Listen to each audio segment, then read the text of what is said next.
Deep in the ocean, an orca pod is on the hunt.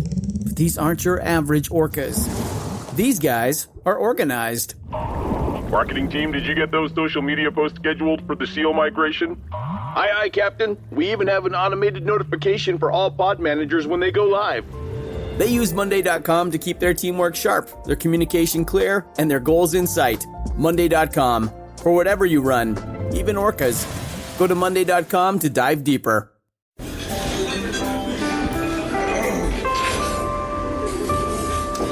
Well, I don't see the point in waiting any longer, so let's bring her out. The star attraction, the one you came to see. Ladies and gentlemen, the one, the only, Miss Judy Gold.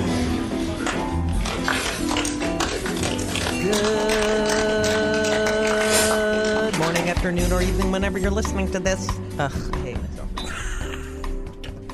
Hate myself. You hate yourself most when you do the morning song. The morning, afternoon, evening song. Hello, everyone, and welcome to Kill Me Now. My name is Judy Gold, and I'm your host. I'm here with the phone. You can't look at the phone during the podcast. Okay, Judy. Okay. Busted. Yeah. We're here with Laura. Thank you. What's my name Thank again? you very much. Hennessy. No, I do that on purpose because it's really my show. It is. And he is here to annoy me. Yeah. Patrick's on the board. He just waved, but because he's so, yeah. And we have a guest today. We have a guest here who I know I'm actually friends with, who doesn't live in this country. Lives in Canada. Yeah. Canada. The tundra. Canada, but was born in New Zealand.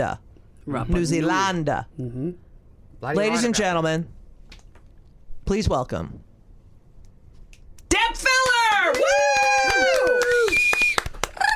Deb Filler is here in the United States of America because she took a few days off to go see theater. Yes, I did. And wanted to do one of her shows here, but the Jewish Community Center blew her off. Yeah. Oh, bastards. Well, they just had a one-woman show. They didn't like it so much there, and apparently it didn't do well.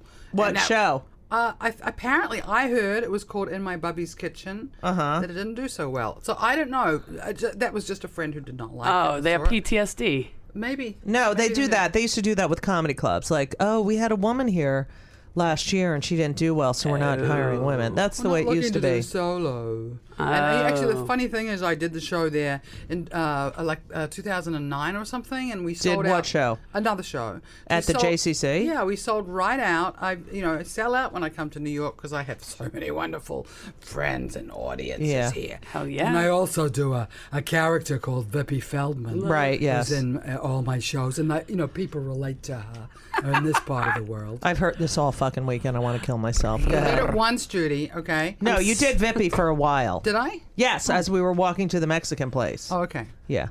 All right. Did you do a voice back to her? No, I just was Do me a like, voice. I Do me a can't. voice, Judy. This is what happened, and this is a kill me now. So I did 3 spots on Saturday, and so then Deb meets me at my second spot. Then we drive to my third spot. We do my third spot. Then it's 3.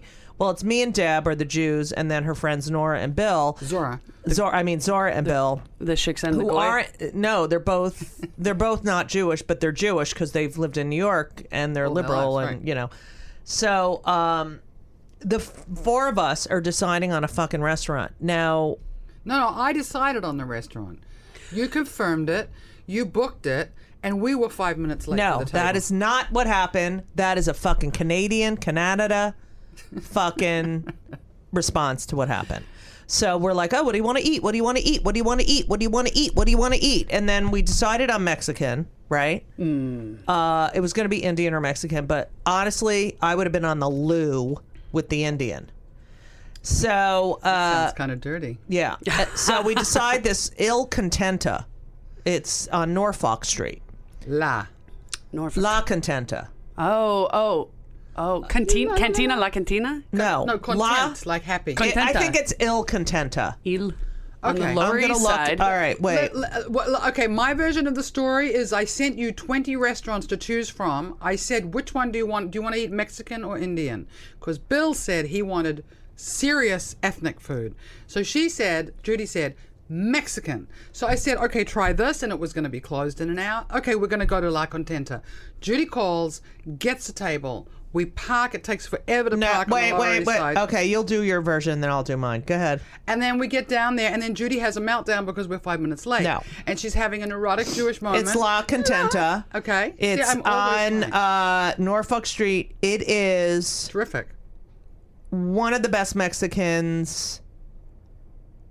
Mexican restaurants I've ever had. Mexican food I've ever had. And the service was phenomenal. I have not been there, but I And passed we it were along. by far the oldest people by like 45 years. But the Most of night the kids before- were like 10. The night Yeah. before, I picked a good restaurant too, Japanese. You see, I need my own Yes. food blog. Yes. So, yeah, Deb's a good cook. But anyway, so what really happened was we picked La Contenta. And everyone's like, oh, okay, so we'll go, we'll just drive there. And Bill wanted to drop us off, but we were like, no, we're going to help you find a spot. We're going to help you find a spot. There's no fucking parking down there. Meanwhile, we decided to smoke a little bit. Mm-hmm. So that even elongated the spottage. Right. And I had called, to get a table for 4 in 10 minutes because we thought it was going to be 10 minutes. But meanwhile, we're driving around looking for a spot. And they call me. And they're like, hi, Judy. Are you gonna, we have your table. Are you coming? And so that gave you a lot of stress. Right. And so we finally get a spot. I said, yes, we couldn't find a spot, which I had never liked saying we couldn't find a spot because that sounds like I'm not from New York. You know? Yeah. And I was like, there's no parking. Like We're you're a trying bridge and tunnel. like I'm And so. Like you live in Toronto or something. Yeah, Bridge Right. and Tunnel is the white trash of New York City. Yeah. Okay, great. Well, that's what they say. And Not the listeners, of course. That's what I say. So anyway, so they had called and they were so nice and we were so late and Deb's like, oh, just calm down. We'll be there. And they're all walking slowly. And I'm like, no, you don't understand. It's not fucking Toronto where you have like universal health care and you don't have to worry about shit. Okay? This is a business. And they called and accommodated me, and I'm fucking like 20 minutes late. And I was very, and she's like, calm down. She was very You're going to be agitated. there because they went out of their way. Suddenly I was born in England. You're going to be there. Whatever. So we I ate said, there. Judy, we're in the moment. Be in the moment. Don't. I know, don't and go I was just out. like, shut You're up. such a New Zealander. I was trying to just de-stress No, her. I know, but I'm usually like that. The only way to de-stress you is to talk to you, look you in the eye, No. or feed you, and then I have to eat, and Yeah. I like to meditate and work out. Yeah. Okay. So anyway, we got there. We had a delicious meal. It was a small restaurant, and It's a tiny restaurant. Everyone, I swear to God, they were all millennials and they were all on their phones the whole time. Mm-hmm. And then there was a woman who got up from the bar. I'm not kidding. She must have been 6'6". Yeah, she had gigantism. Yeah, and she was very large. And I thought, I identify with her because I'm also, very tall and large. And Leggy. I thought, what is it like? That must be a lonely. She was but she was with a friend. 6'7", you said? I think she was really. I think it's different being in New York City and standing. But, you don't stand out. But I'm sure that, she She felt walks down freaky. the street and Sure. people are, and it's hard to fit and play, Yeah, if you're a short guy or a tall woman, you're fucked in No, but this society. was, Shaquille O'Neal in a woman. Oh, that's a shame. Okay, so But also anyway, hot. but I love pretty, tall women, yeah. Yeah, no. It was okay. Oh, yeah, I think they're hot as hell. Great. Ugh. So we did. Now we got the food. Now I'm 54, and we ordered nachos. Now I haven't ordered nachos since the kids were little, but they're like, please try our nachos. They make their own chips right there. It's so fucking good. Their nacho. How good were those fucking nachos? They were outstanding. That was a real deal. It was real.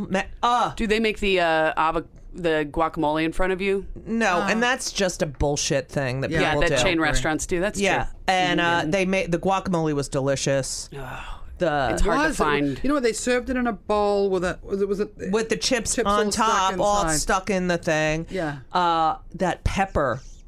They had this they had roasted these peppers and put them on the nacho. I mean, I can't. Delicious.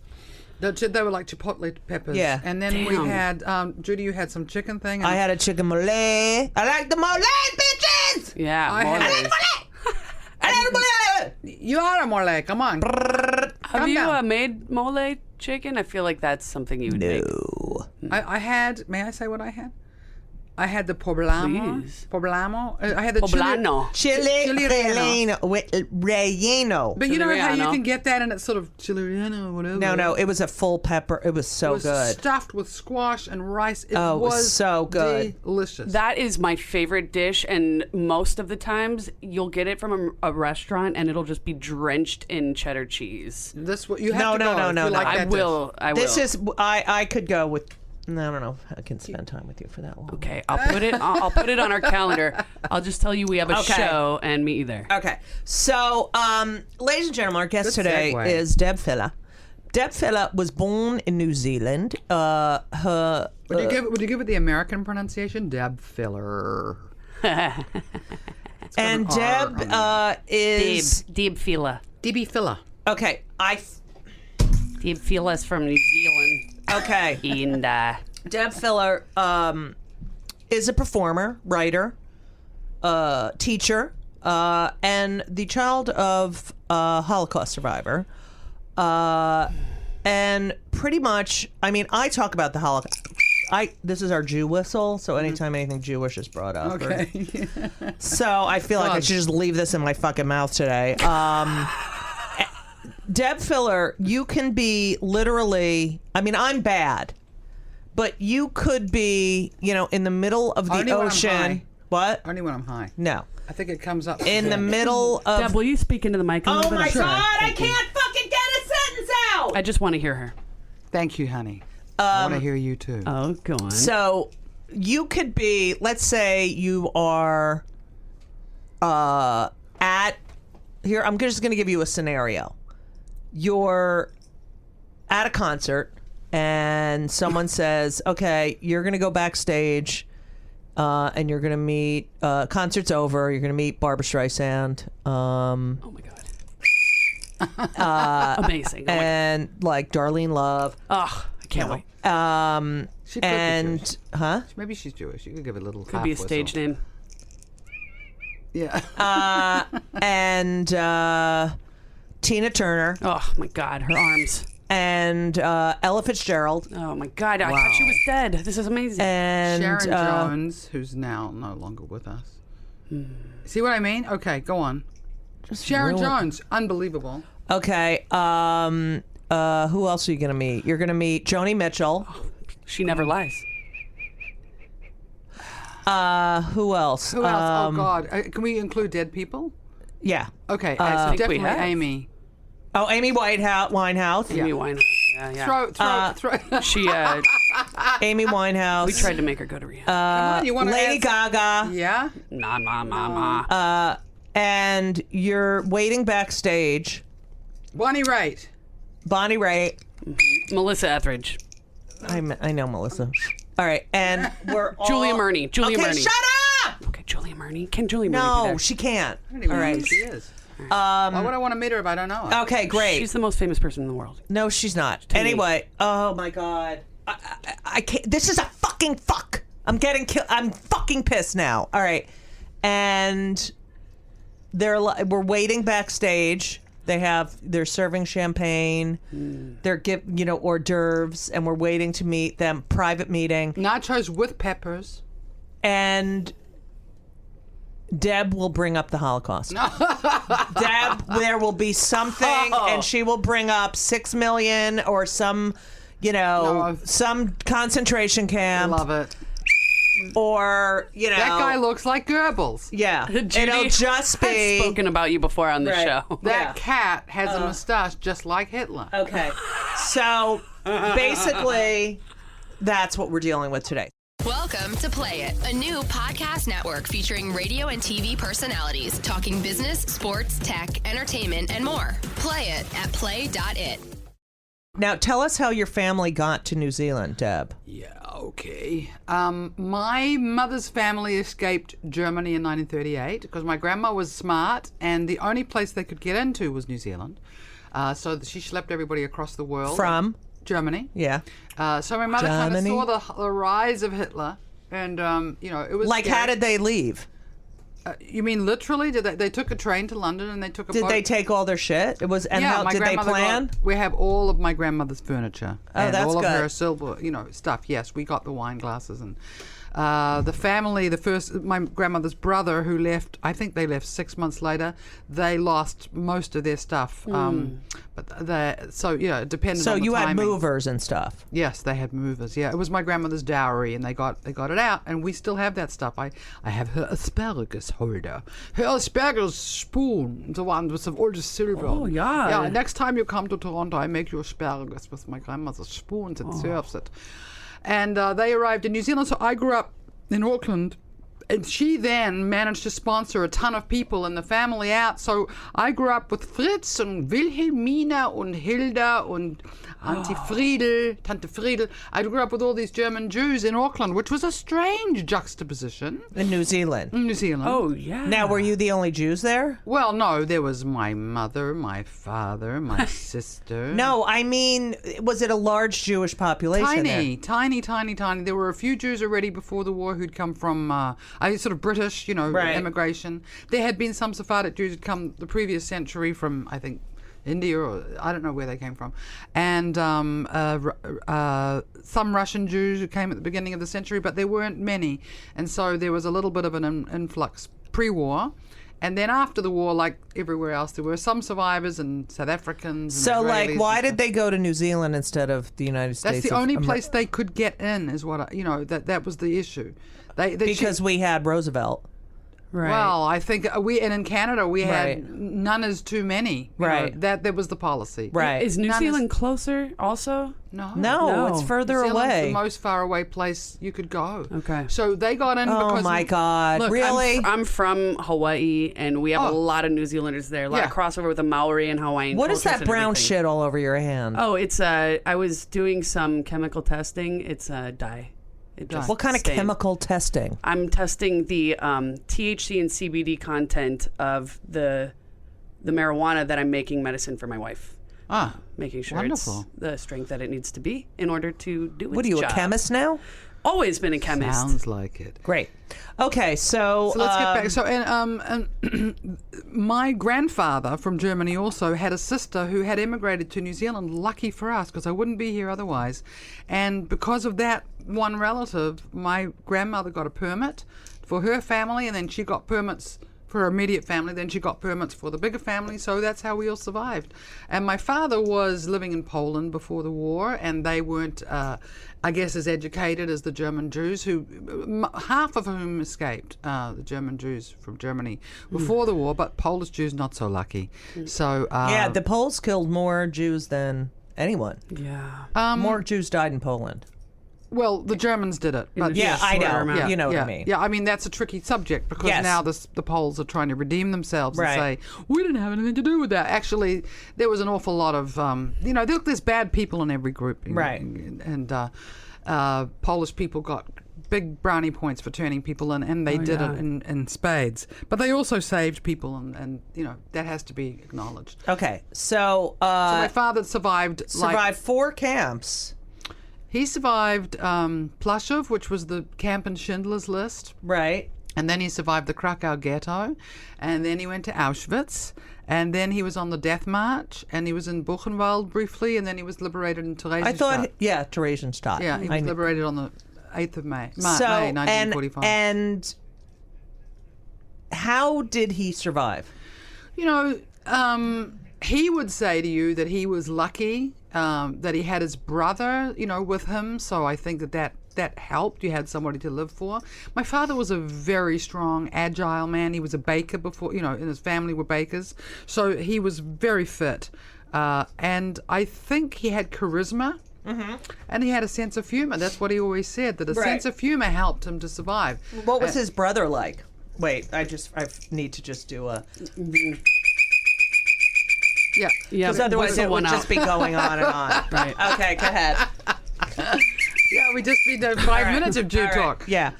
So wait, what was his brother like? His brother was called Bennick. Oh, and that's my youngest son's name. There you go. Go ahead. And Benny was 6 years younger, and my father saved his life on multiple occasions. And his granddaughter lives in New York City. There you go. How were they always together? Didn't they separate families all the time? The day, it's very complicated. The day that my father left the village that he was from was they asked for all males between the age of 14 and 35 to stand to one side. My father were they testing a television show and how successful it was? Yeah, that's what they were doing, Judy. Blow the whistle. Come on. Demographics for, all right. Oh my God. I all of this is... It's intense. Oh yeah. So they asked to know. I had to put a little humor in. Of course. 14 to 35. That's a good demographic. Yeah. It's a very good demographic. All right, go ahead. They wanted males who were unskilled, and so Dad volunteered in that group.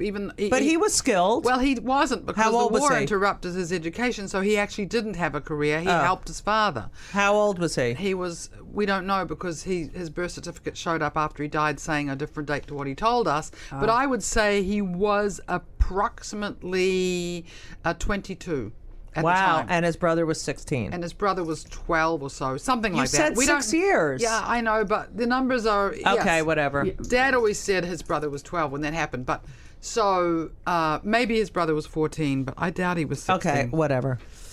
Anyway, they get... they say, take all the males between this age, so my father pulled my uncle with him. That's the story. So he was under 14. Oy. That's what he said. He was 12. He pulled him with him. Because he knew that... He just instinctively thought, I got to take him with me. And where were your parents when they went over... Yeah, when their parents They got separated to the other side and, weeping. And my grandmother was tearing her hair out, apparently. And my father and his brother got sent on a truck with a couple of hundred other guys to... They didn't know where, but it was Plaszów, which is a suburb of Krakow in southern Poland. And the grandparents got left behind, and all of his family, and 1,200 Jews were executed 10 days later. And they found that out because they sent somebody in their group back to... Actually, no, somebody in their group jumped off the truck, went back, and he disappeared. So they paid a Polish guy, they all put their money together and sent him back, and he came back and he said, everybody has been murdered. So... Oh, my God. So my uncle was 12, right? And he's living in the sewers of Krakow. They're living in the sewers. My father says, I got the really cushy job. What job did you get, Dad? I got a job in a bakery so I could eat. And I slept on the oven so I was warm, on top of the oven. So, these things that we take so much for granted. Right. They had a really crappy, shitty life. Right. And then they got deported. There was an action or a deportation, and they what do you call it, extinguished the ghetto, and they sent them all to Auschwitz, and he got a number, and he was a coal miner for that period of time. And what did his brother do? Same thing? Coal miner, yeah. Oh, God. And then they got on the death march, and that's where I think he really saved his brother, and they were eating grass, and I mean, as a child I said to Dad, I don't know why I got this idea, it must have been from, I said, did you drink your own pee-pee, Daddy? And he said, yes, we did. We drank our own urine. So it was... dire. Right. And it was the middle of Europe, January, February, March, April. They're marching in Europe, across Europe, with no food. Right. And the people are falling like flies. And there's 100 stories from that, which I don't want to, tell you all those stories because they're actually very upsetting and will give people trauma. So, yeah, but you know what? They need to be told. Yeah, but it's too much. They'll have nightmares. Okay. So, and then, finally made their way on foot to Theresienstadt, which is in Czech Republic. And then on the day of liberation, actually, the Nazis had left, they'd come back, they'd left, they'd come back again. And that was Hennessy moving the fucking mic. Go ahead. And I need to even still be louder, huh? No, this is good. Okay. Perfect. And then they leave again. My father, according to him, the tanks come rumbling down the main street of Theresienstadt, and he said he lowered himself from a second-story window. I don't know how he did that. He said he hadn't eaten in 3 days. There was no food, no water.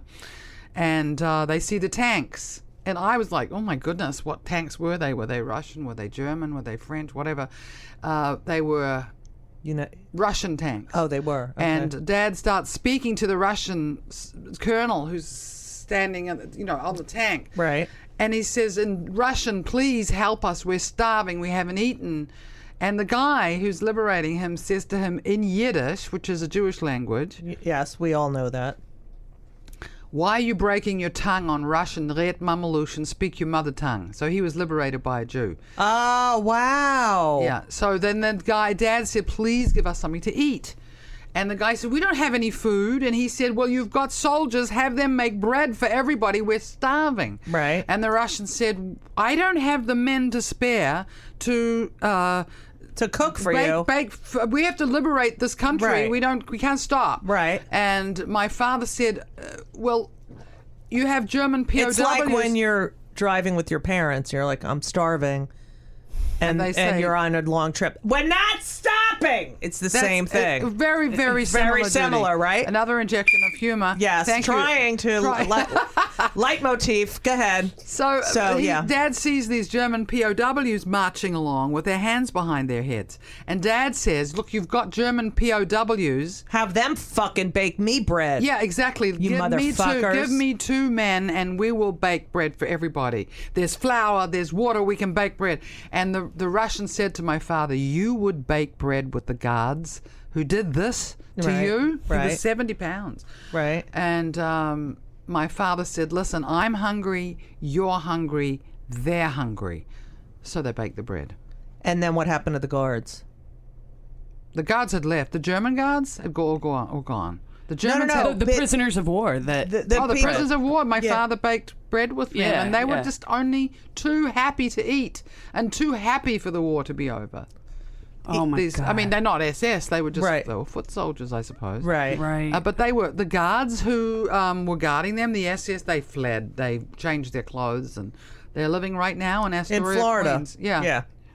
Welcome to Play It, a new podcast network featuring radio and TV personalities talking business, sports, tech, entertainment, and more. Play it at play.it. So how did your parents meet? Well, during the war. Try not to hit the mic every time you fucking move. Thank you, darling. Take care. Shalom.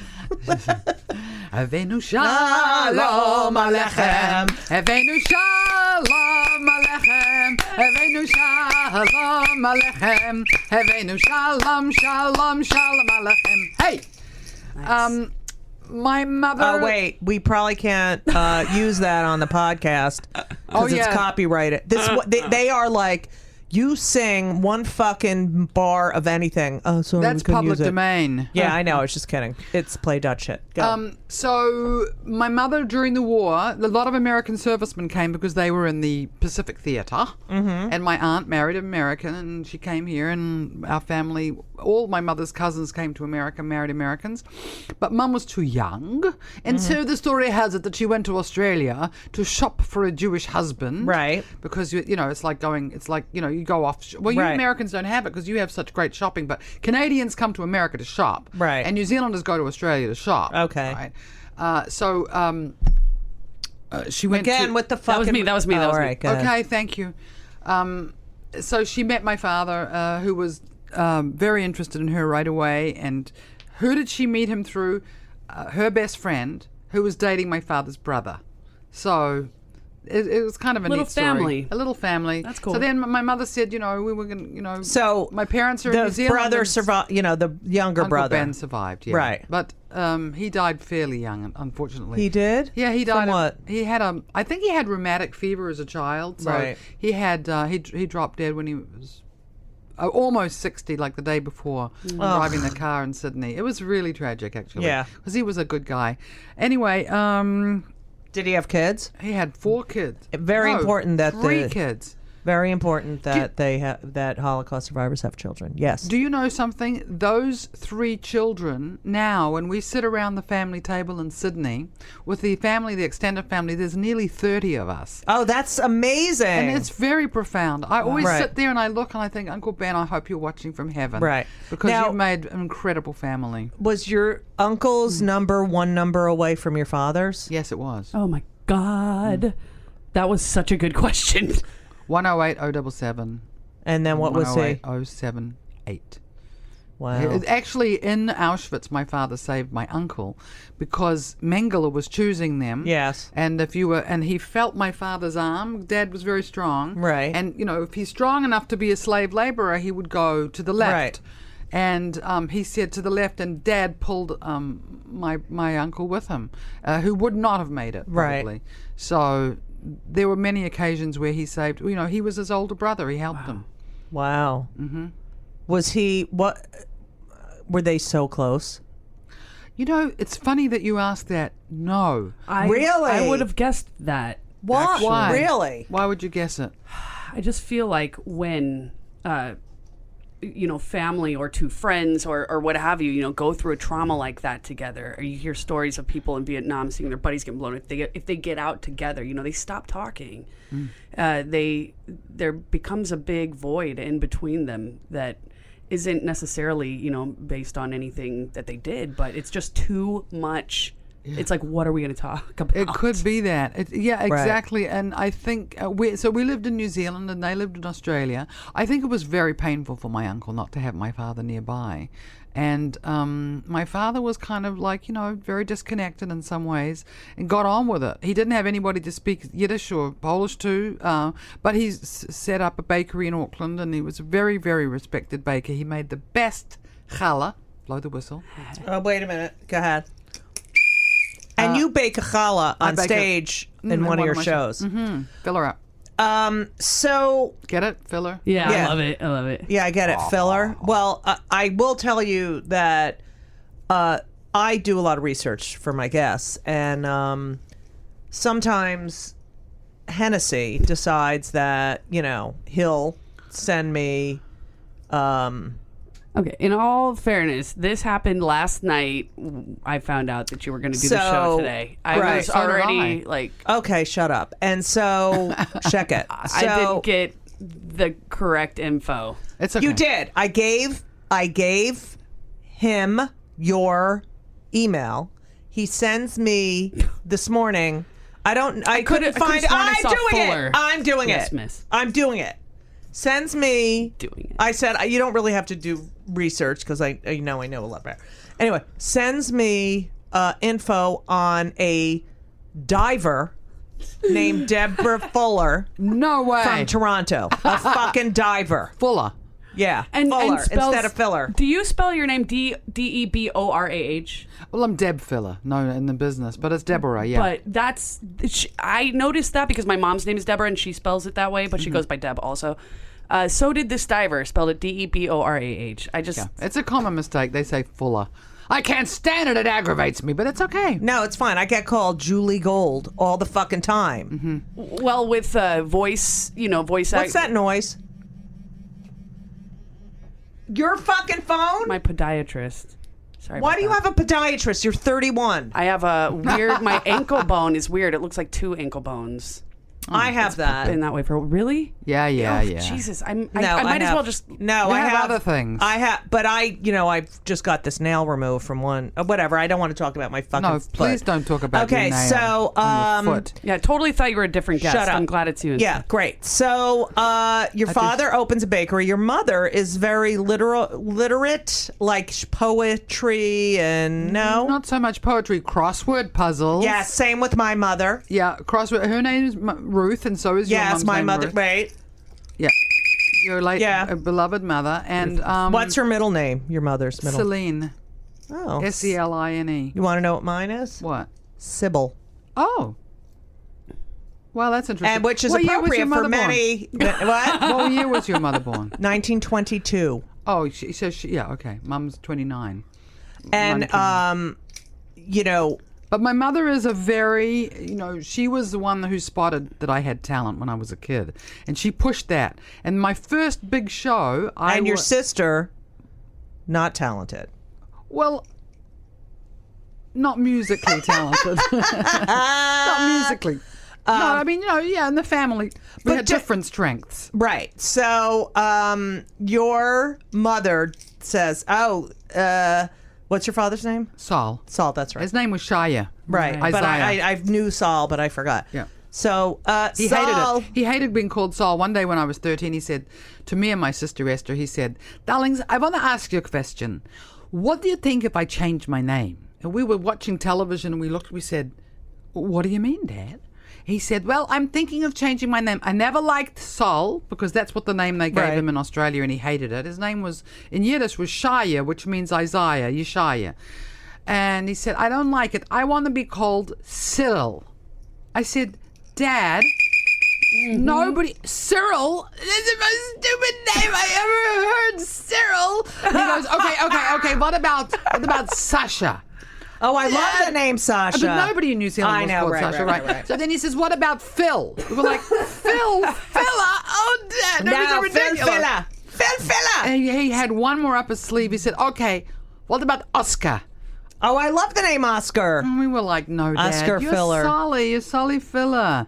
And that's what he was, but he never liked his own name. Okay. He was disappointed for all the levels. Okay, so what was the name of the bakery? Filler's Bakery. Wait, we need to stop because otherwise I'm going to be blowing. So we're just going to do a major blow right now. And that's what she said. Okay, I don't have to. That means I don't have to every for a time. while. Yeah. So, I'm relieved about that. okay, so and your sister's younger than you. My sister's younger. And you're the eldest, and you're musically talented. Yeah.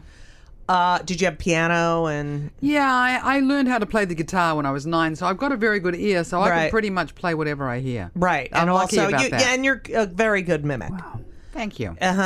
And were you bat mitzvahed? Yes, I was. With another 12 girls. There were 13 Oh, of really? us. It was a Yeah. b'nai mitzvah? Yeah, you know what we got to do? We got to read the 10 Commandments. That's it? Yeah, they wouldn't let you read out of the Torah and everything. Nothing. Yeah. It really annoys me. So now, of course, I'm in reform. I remember, I just read something about this thing that some people are doing called a hot mitzvah, where they're older and they get to kind of choose. They get to do like, it, and it's not. yeah. You're not forced to, and right. I and think so Christians do that with their baptism. If they were baptized as babies and they want to, Okay, they'll do. we're a not talking baptism about later. Christians here. No, we're not. Okay, thank you. You guys have had your moment in the light, okay? It's our turn. I'm an atheist. It's our turn. I'm sorry, Judy. We're gonna have to cut that from the show. It's our turn because you did the like it's my turn song. All right. Anyway, a lot of my friends who are trans male, my trans guy friends, I'm a trans dude too, who are Jewish will have, their bar mitzvahs later on because they never got one. They had to have a bat mitzvah. Oh, I see. And so they'll That's celebrate interesting. it with their name one friends' family. person who's had that done. Rafi. Can you please tell the story of the number? Rafi? The number. Why? Jesse It's perfect. Gagugis. Oh, perfect. yeah. So Deb loves that I talk. She doesn't know why I'm so. I don't know, but I am obsessed with the Holocaust. Well, I've known you for many years, and I've known your work, but when I saw the show in Toronto, I was quite amazed at the sensitivity you had towards the Holocaust, because my experience of American Jews is that it's way long ago and it's behind us, or there's some sort of guilt, bleeding heart. But you have a real sensitivity. I know, and that's what connection. I have another friend who's a 2G. 2G means second generation. Who's like, you could be in our group, even though. Yeah. Well, what is that from? My mother was, I don't know. My mother was constantly, they hate us. They all hate us. But she was in New York. My father was in London during Blitzkrieg. But he was in the American Army. But I don't know. You also love history. and love the traditions tied with your culture. And Yeah, I that's have to true. say that you, with your show, 25 Questions for a Jewish Mother, have probably done some consciousness raising. Because, Oh, absolutely. I You think. know, on that level alone, let alone all the other I ones want to in do that show. show again. I think it needs to be done again, especially Absolutely. now. you should do it once a month, just forever. Where? I have my nose right on the She microphone did it in right now. Toronto. Everywhere. And, It was you did it in great. Toronto. It was very, very sold out. But Thank you needed you. to do it downtown. Like, everybody should see that show. I know. Yeah, I that's just one that you can bring back over and over. okay. Great. Not about me. Okay. Anyway, so Very hard to It's do that. always about you. Welcome to Play It, a new podcast network featuring radio and TV personalities talking business, sports, tech, entertainment, and more. Play it at play.it. you know, you're very creative, but when did you know that your mother fled Hitler, her family fled Hitler, and your father was in all of? How old were you? You were very young when you found out Yeah. that your father. Too young. Yeah, My father talked about it. He was very unusual because for a lot of survivor. people do not talk about it. Exactly. And a lot of the women we interviewed, one of them said, you know, she knew her mother was going to die and she wouldn't talk about it, so she hired someone to go record the story so she would have it, you know, but she hasn't listened to it. But so Yes. your father was very was bad. Was your Extremely. uncle open about it? No, he never talked about it. Right. Okay. My uncle didn't talk about it. My father could not stop talking about it. And so when I first heard these stories about, you know, some real... How old were you? Probably 3 or 4. No way. Yeah, I remember making mud pies in the backyard when I was 4 and hearing my father telling a story and making this huge...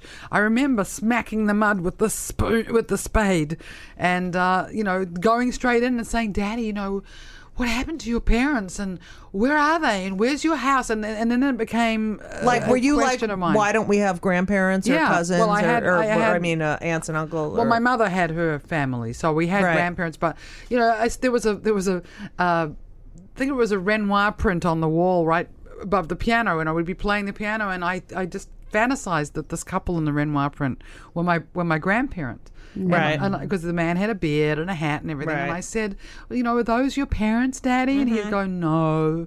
And where are they? And he'd say, well, they're dead. And what happened to them? They were murdered. By who? The Nazis. No way. Yeah. And you're 3? Oh, by then I was probably 7.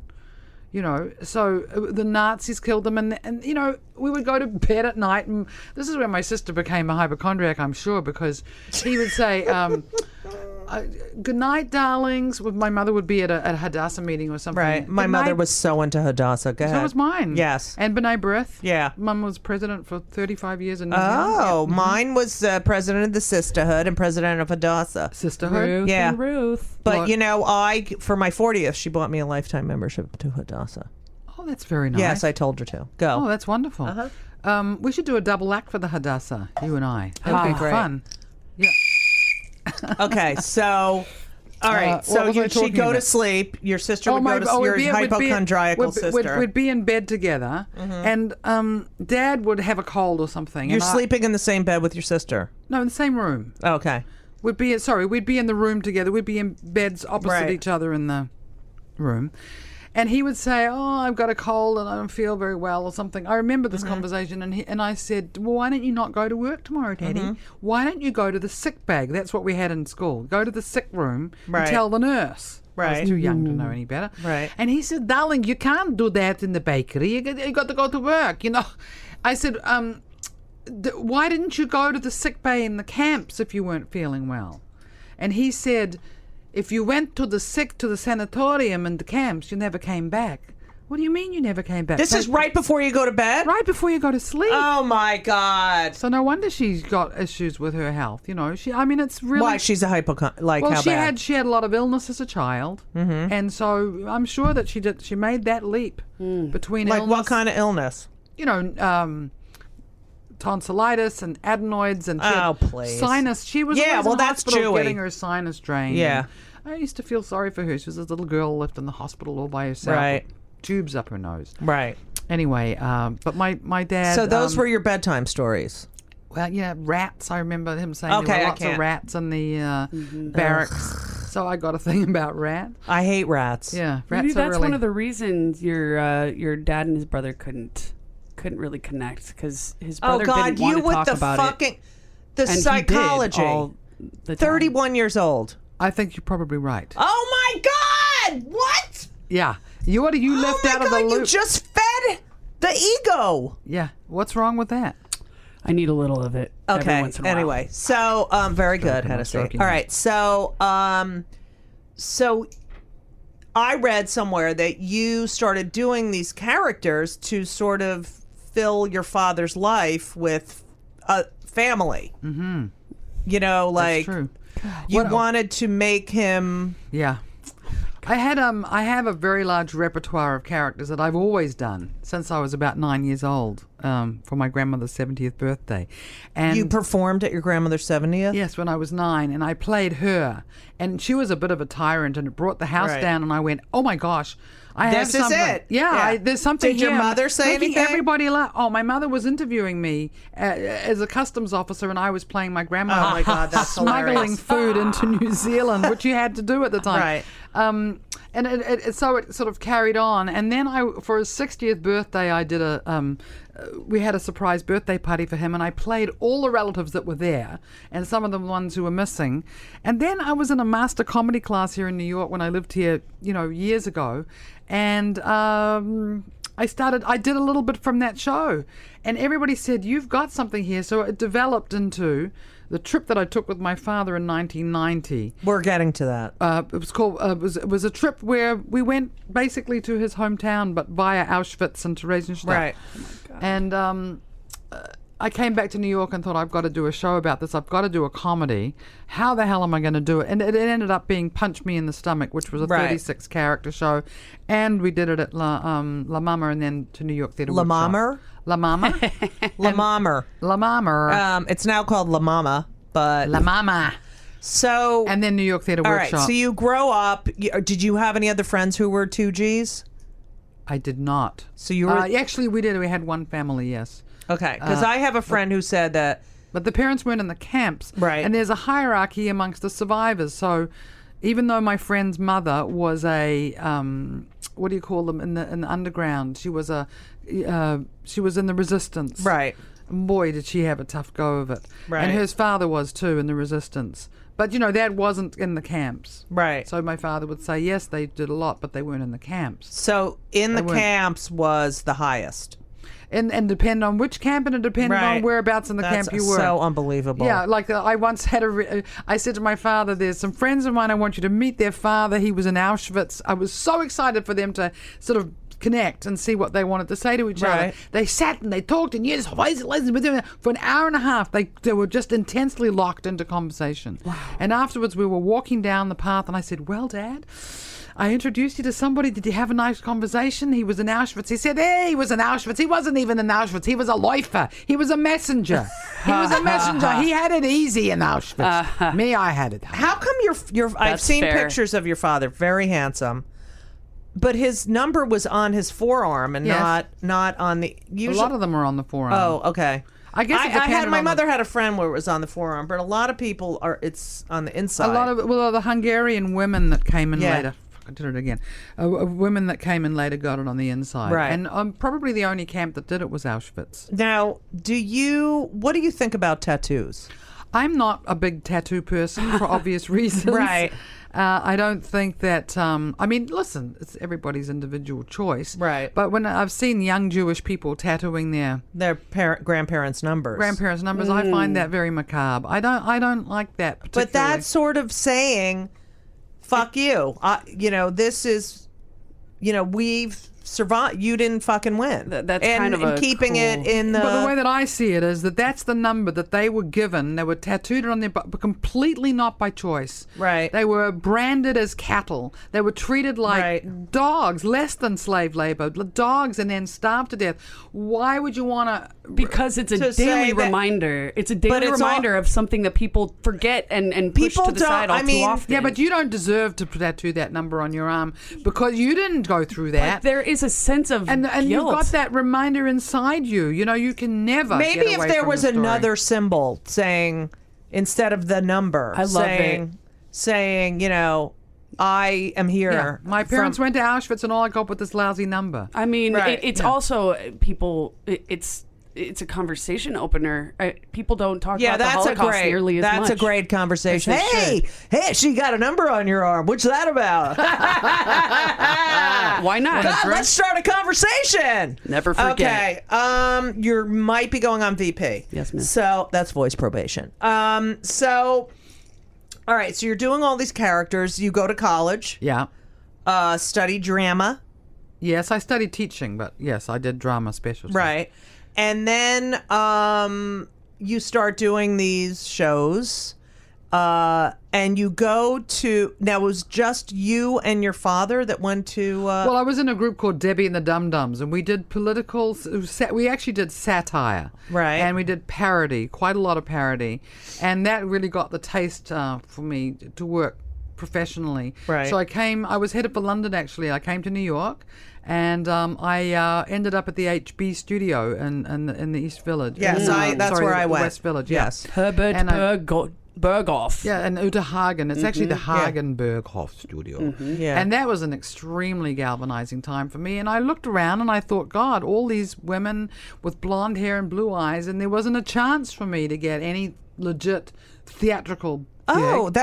I didn't have that funny? experience. Did you not, Judy? That's so weird. You're being That's so- so weird because You're being so tall and everything. I was constantly, going out for things with my dark hair and being, 6'9" and God, it was. I never noticed the Got all blonde. the kids. Those Aryans are still winning. So I did realize that early on that I had to do a one-woman show. So stand out. And then in 1990, I went with Dad to Poland. Just you and your father went to Poland. Thank goodness, yeah. How come it was just the two of you? My mother didn't want to go. My sister was had small children, didn't want to go. So the two of us went. So had your mother ever gone to see the camps with your father? Yes, she had been once with him in 1975. And they went to the place where the mass grave was in Brzozów in Poland, and she was terrified that they were going to be murdered. Some nun followed them up the path. And I'm a lot more fearless than my mother. Right. And there was a reunion after, I think it was the 40th reunion after the Holocaust of that mass murder. And Mum didn't want to go to it, and I did. So we went, except instead of the date of the reunion, we went several months later. And so there wasn't all these old guys that had survived with Dad. There were like 10 people out of those 200 survived. And you think about it, like 1975 is... That's when he went with her. Right. Is only 30 years later. Yeah. So I was born in 1962. So that was good.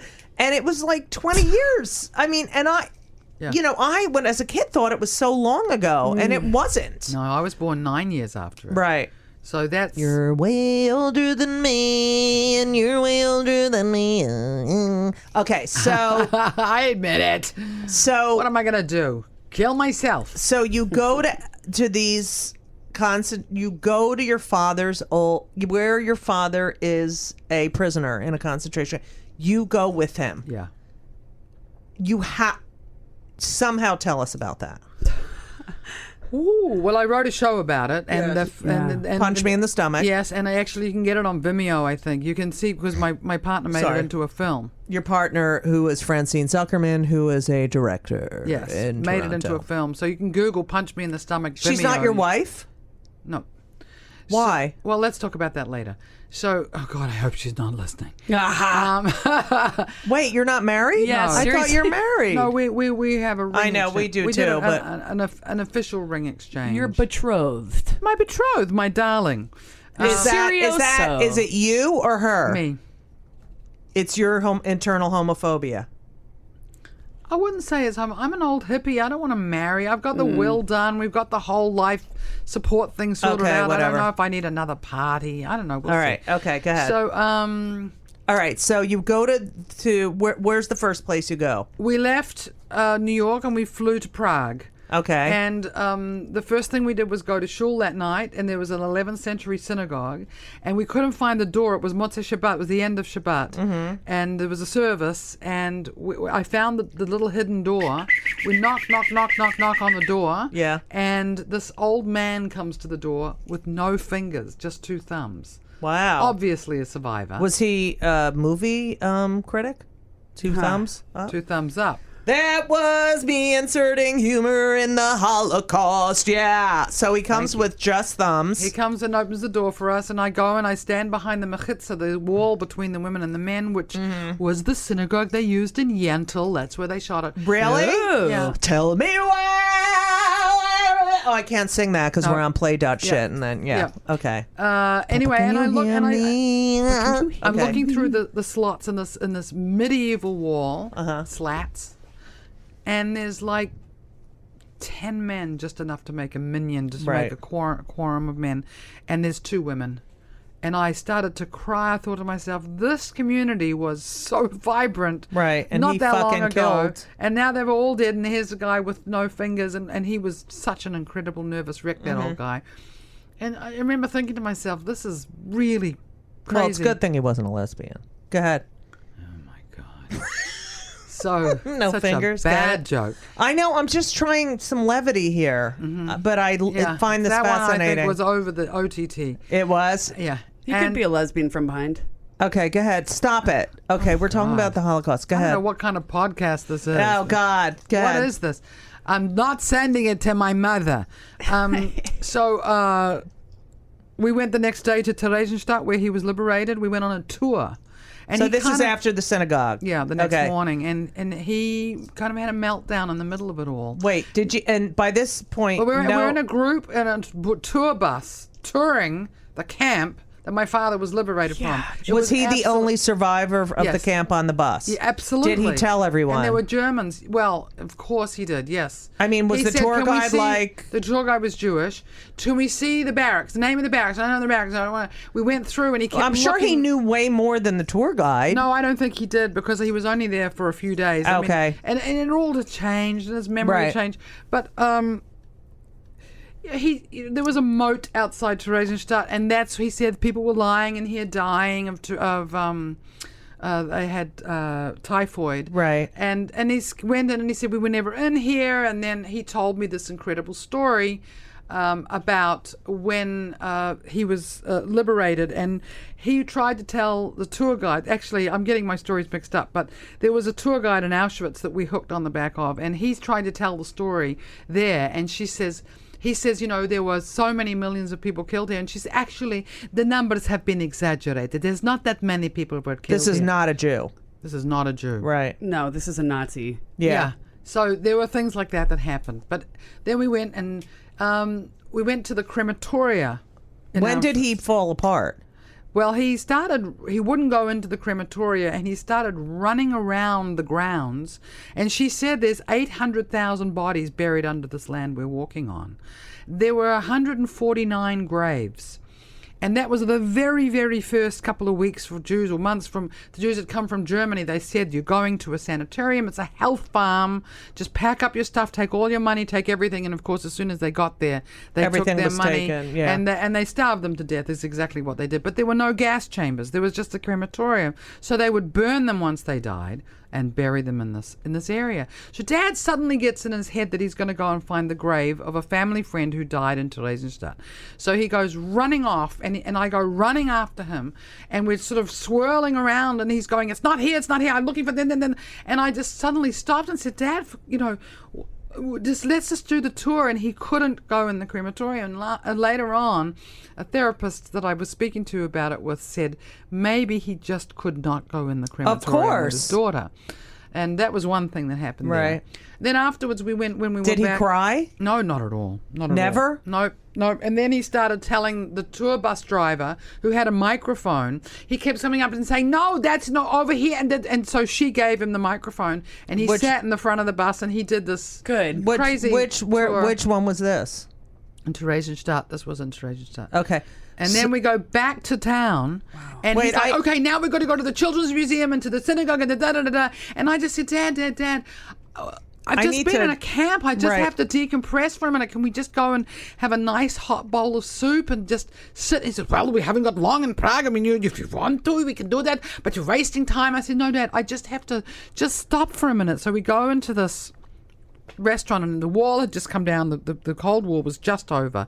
We go and we sit in this restaurant and then I have to go to the bathroom. And I've lived in New York at this point for 10 years. And I know that if there's a long line in the women's bathroom, you go in the men's.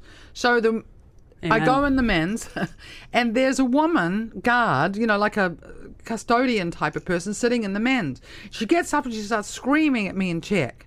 And I get such a shock because in the communist system, they always had a person who you'd give you the toilet paper. Right. You have to pay them a couple of kopecks or whatever. He does nothing. And that was their little job. And I come running back after I've been to the women's and it's, Dad, I said, oh my God, there's a woman in the men's bathroom and she yelled at me and it's just so East European. This is awful. And he looked at me and he said, you went to the men's bathroom? I said, yes. He said, Deborah, you can't do that in Europe. You can't do it. If you do that in the camps, they'd shoot you.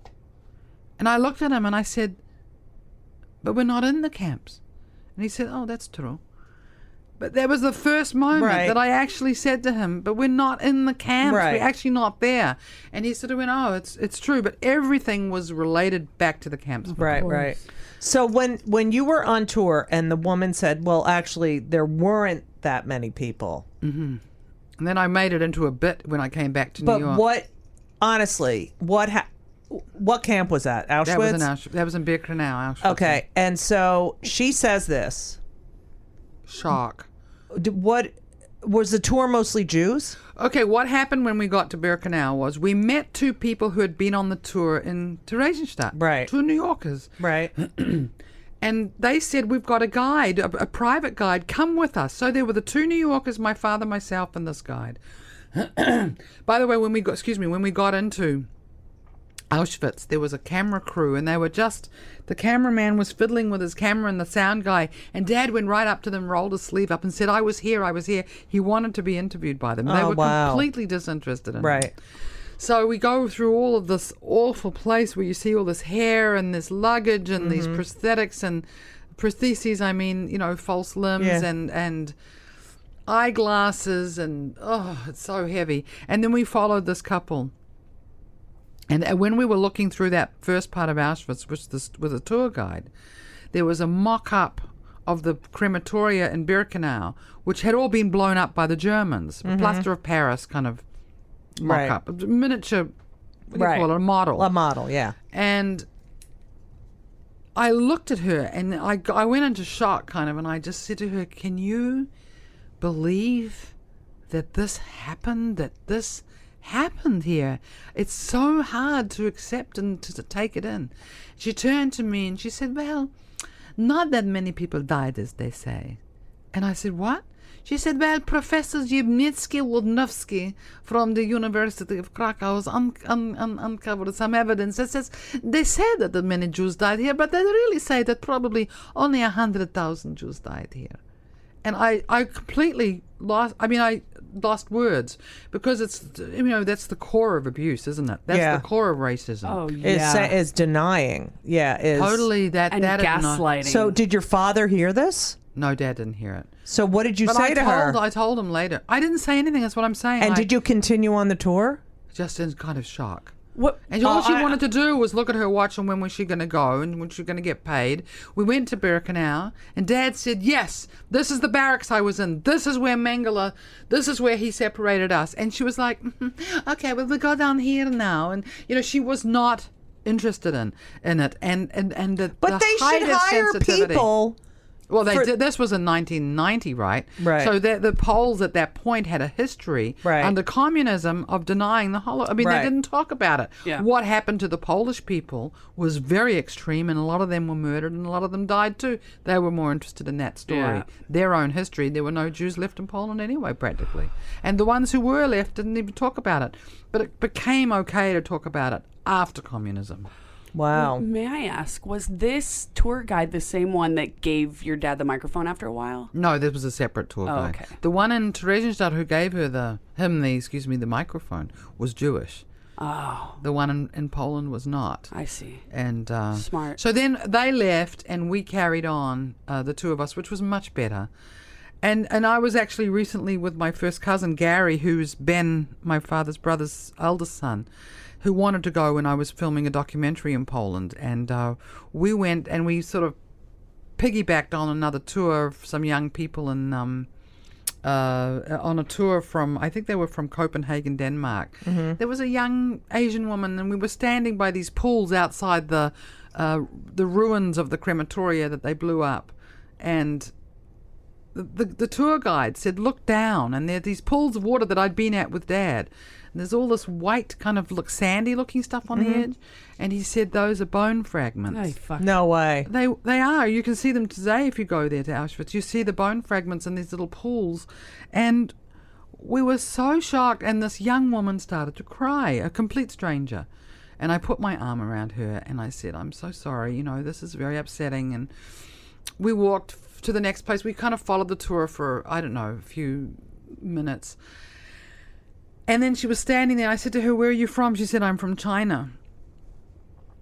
And I said to her, you know, the terrible thing is that today there are concentration camps in China where dissidents are being locked up, and in Korea where people are being locked up, and in South America and in parts of the world, Russia, that we don't even know about them, and they will never come to the light of day. And that's what's happening in your country now. And she said, that's not true. And I said, yeah, we still are doing this. Humankind are still doing this. We're still locking up the people who don't agree with us. Right. And not in all regimes, but in authoritarian regimes, that's what happens. Or spying on them, or making their lives very difficult. In Canada last week, the story broke that in Canada. Yeah. Did I say that? Yeah. Canada. Now, you said in Canada last week. It's like Canada. It's a New Zealand thing. Go ahead. Canada. A whole bunch of journalists found out that they were being listened in on by the Secret Service. How do you feel about Donald Trump? Because this reminds me of what he does to the media. You know, he's now trying to control the media. He met with the New York Times, and you know, there are Holocaust deniers, there are Holocaust revisionists, people who dedicate their life to, you know, saying, no, it wasn't really that. You know, I personally think that Donald Trump isn't got the ego of something I've never seen before. There's a sociopathic tendencies that I think very, very narcissistic. And that's what he cares about. He cares about himself and his own image. Do you think Hitler was the same way? Oh, absolutely. Well, Hitler was completely crazy. Right. I don't think that Trump is nearly as unhinged as Hitler. Right. I really don't. But the people that he's appointing, that's who scares me. Right. So this new guy, is it Kemp that he's appointed as Bannon? Steve Bannon. Bannon is the chief of staff. Right. But the head of the security, national security, is a former employee of Obama and military guy. Right. Who apparently is a hothead. Flynn. That's him. Yeah. Sorry, Flynn. Yes. So, what do you think of when you hear about people who, you know, there was a guy who was a parent in Ben's school. Is it Ben's school or Henry? And he sent an email to the entire student body.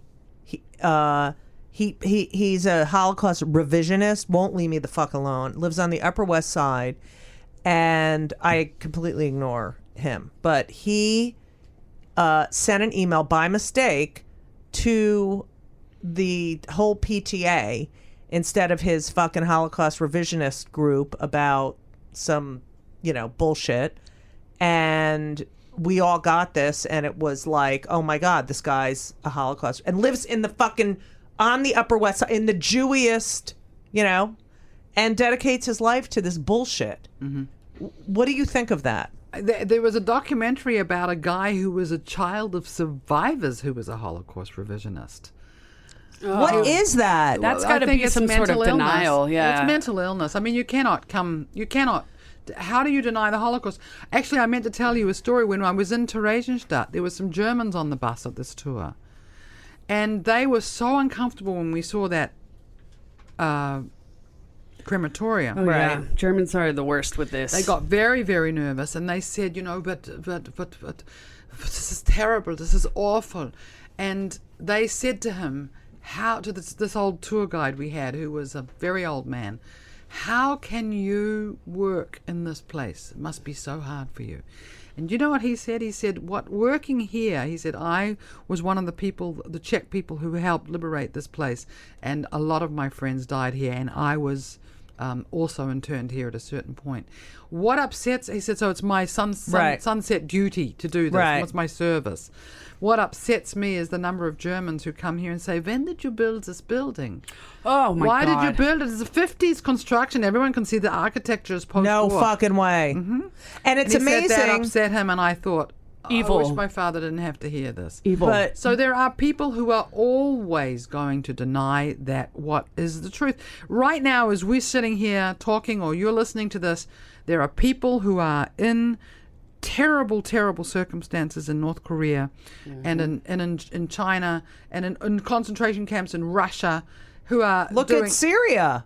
oh my it's goodness, awful. absolutely. In Africa, and we're sitting here and we're complaining. So in a way, the barometer's like, we still have a democracy in North America. I'm Right. from New Zealand. We have democracy. We have free speech. We have running water.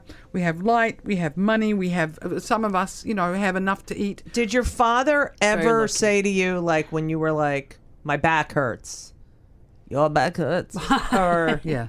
or I'm starving, you're starving? Was there ever? There was a really one incident when I was 10 years old and I so wanted a bike. I had a bike. I had a bike from when I was 7. I was one of the first kids to get a bike, and I thought I was super cool. But they gave me like a small bike, not a tiny bike, but what they called a medium size. I wanted a grown-up bike. And I remember my mother saying, don't worry, you get to get a bike. You're getting a bike. So they on my birthday. My father was in the bakery. He was working. He was always up at 2, 3 in the morning.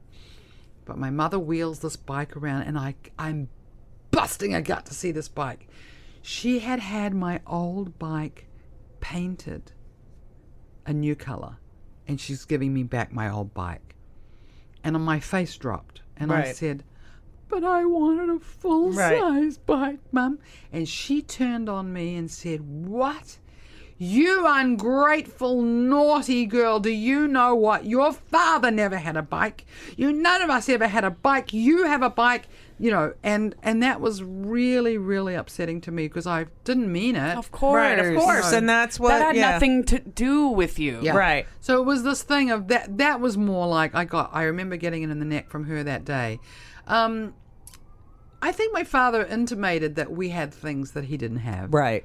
But he tried his best. He taught me how to drive when I was 9 years Right. old. He thought I was a great performer, and he gave me a tremendous amount of loved it when I did sang and I performed Right. and played little, Are you taking the bus to the plane? I've got time. Okay. And thank you for reminding me. How much that. time do you have? Well, I have about another 10 minutes. Okay. So, Yeah, so I What mean, are it you wasn't looking direct. at? It wasn't like Our producer. what about him? Just, because He- other he people wa- need this. Too bad. no. We'll be out in 10 minutes. Is that all right? Yeah, that's fine. Okay. 10. We're talking about the fucking Holocaust, okay? Sorry, yeah, go ahead. Yeah. What do you Hate to think give is the light on the Holocaust. What do you think is the psychological makeup of second generations? What do you think that you possess? What characteristics? That's a good question. Being the child of a Holocaust survivor. I'm glad you asked me that because that's something I think about quite a lot, and not many people have ever asked me that. I want to tell them because I think it's a syndrome. I think first of all, one of the things I've noticed, this is only my opinion, my observation, is that I think we are contributors. We really want to contribute to. So I know a lot of children of survivors who are social workers, therapists, Right. artists, Givers. teachers, volunteers, Right. givers to the community because they know what there, but for the grace of God go I. Right. Another thing I think we have is I feel very compassionate towards other people. So I feel I'm very caring. Like, person. what do you do when you're on the subway and there's a homeless person and like? I usually look at them and talk to them and make eye contact. Humanize them. Yes. Exactly. I'm like that too, but sometimes if I know they're like drug addicts, I don't give them money.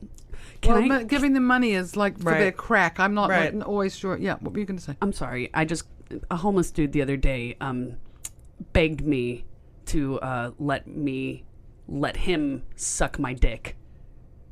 Please let me suck your dick. Let me suck your cock. I know. I'm just saying. This is the only. You know how many people are going to write in about how fucking ridiculous this interruption is? It's not an interruption. It's just adding to the homeless people and the crazy thing. There are some crazy. And I had a very weird feeling about him because I loved him for acknowledging me as a man. Oh, I see. But he was also insane. Yeah. And I didn't want to let him. Thank you very much for that. Sorry, everyone. Okay, back to the Holocaust. What other characteristics do you think? Like, I think there's money issues. I mean, definitely, my sister and I both have that. Like, I think I'm always afraid it's just going to be taken away from me. So Things are. I can't spend it all. Right. Like you're taking the bus to the Newark airport instead of a car. And that's what the people do. Not. I don't consider myself superior enough to do that. Probably. Right. But what will you spend your money on? What will you spend lots of money on? A house. Right. Home, my stuff in my house. Right. I spend it on a nice kitchen so I can feed people. Right. So it's all about homes. Yes, like that's what I find with my other friend. She now became a real estate broker to find home. Like I feel like there's a lot of homing. Yeah, I think gold. My father, they lost everything except the gold wedding ring. So I like to have, I'll spend a little bit of money on jewelry, but it has to be gold, right? Because that, in case of an emergency, you can sell it. What else? Any other? You're in a relationship. I think food is a big issue. Yeah, very big issue. I can't leave food on the plate, and it's really a pain. My mother used to make us sit there until we finished too, Dad used to say at the table, you have to eat everything on your plate. Yeah. We didn't have food in the camps, so that was the guilt. But you're such a good cook. Well, thank you. Mm-hmm. I think that I've. Do you like to fuck chickens? Only fist fucking Judy. Yeah, she made me a chicken, and they were preparing it, and I go, fuck it with your fist, and it was so funny. I don't know what the. We laughed, and then you've been sending photos. I sent her a picture of a cake the other day saying, "Fuck the chicken." When I was in Toronto, I just want to say I love you, Judy, and I wanted to mention before we go that. Well, we have a bunch, 3 more questions. Go. The way I met you was I was in an audition for the Peg Bundy doll. Mm-hmm. And you came in, and I had just, I did, Where's My Wild Owl? I was supposed to play Katie Seagal. Yeah, Seagal. Jewish. Wait. Yeah, there you go. Go ahead. And Judy, in the studio, turned and said, "What do you got me in here for? That's your voice. Book her, for God's sake." And I was so touched because this business is so full of so many assholes and so many mean people. And I loved you from that moment on. And then I always tried to contact you. Of course, you blew me off a lot. But that's okay. Then you came to Toronto, and then I sought you out like a heat-seeking missile. And I said, "Come downtown." She was stuck uptown. It was like she was in I wanted to kill myself. Mamaroneck or someplace like that. Yeah. And she came downtown, and of course, that was it.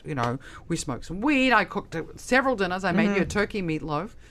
And you fucked the chicken. I mean, she would wait for me to be done at like 11 o'clock. And come pick you up. Yeah, and give me dinner. Except that one time I couldn't get a fucking... Remember the fucking car didn't fucking... All right, anyway. And Judy was a little bit... you can imagine what Judy's like outside of New York. I mean, it's like she's in the desert. Shock. So, but I always appreciated that very much. Thank you. But I mean, it does show that you're a very generous person, and that's not such a common thing. And that's what I'm looking for, and that's who I think Obama is. He's generous. Obama is definitely generous, and I don't know so is Obama. Trump is not Obama. No, Obama. He's a bummer. What pisses you off the most? What fucking gets your fucking goat? Well, a lot of things. Stress really pisses me off.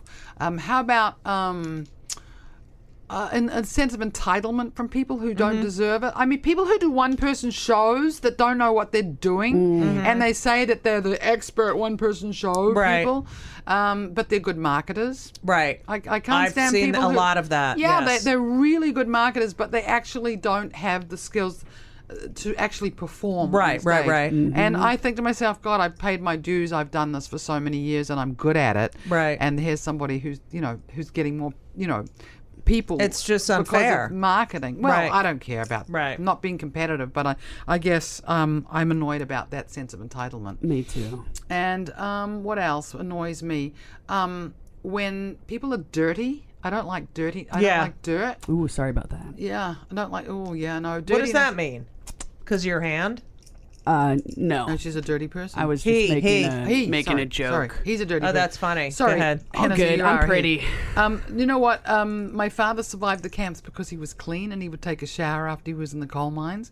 So he was a very clean man. And I grew up around that. And I noticed that with my cousins too. They were immaculately clean. Right. And my sister, her children, all of Right. us are pretty clean people. So I don't like it when people are slovenly and lazy. Right. It bothers me. Okay. I think I know the answer to the following question. We ask every guest this question. Yes. I mean, I hope so. Well, we're very pro mental health on this show. Sure. And pro whatever it takes. As you know, I'm on many meds. You didn't know that? I didn't know that. Yes, I had a very bad clinical depression in 2010. Oh, and I remember seeing you on 8th Avenue, and you told me that. Yeah. Yeah. And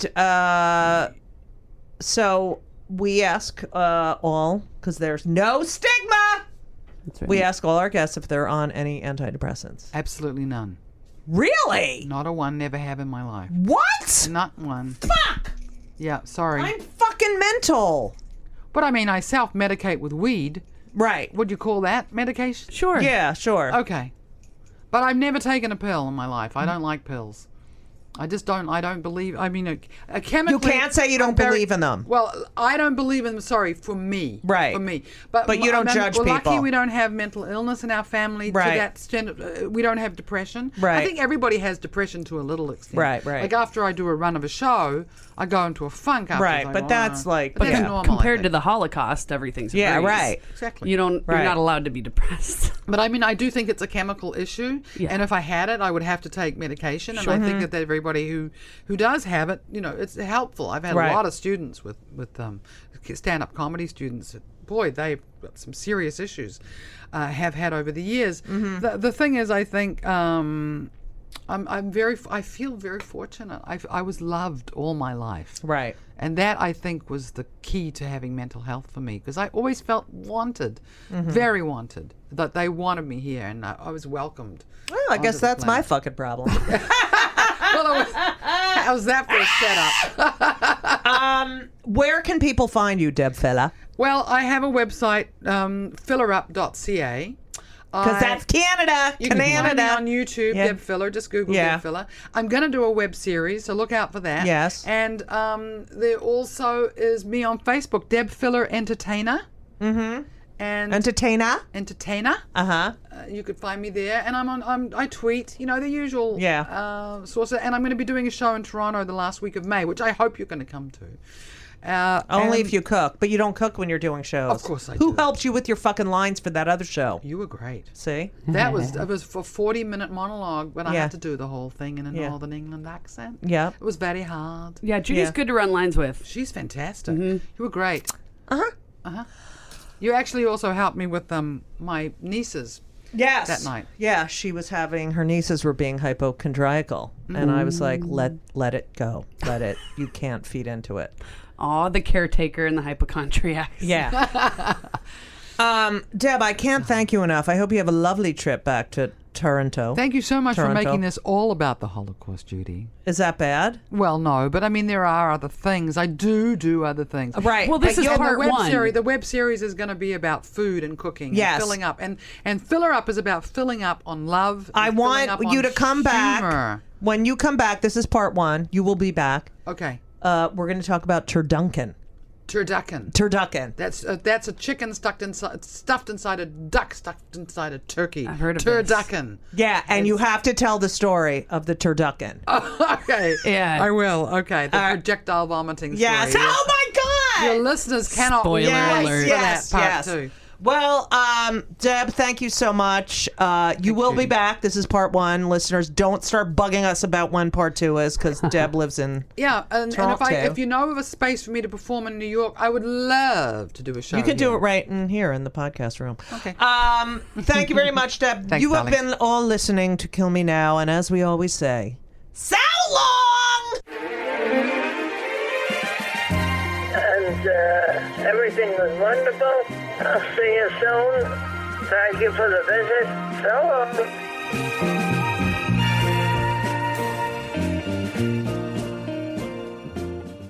This episode is brought to you by Progressive Insurance. You chose to hit play on this podcast today. Smart choice.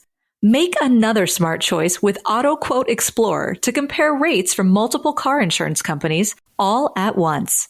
Try it at progressive.com. Progressive Casualty Insurance Company and Affiliates. Not available in all states or situations. Prices vary based on how you buy.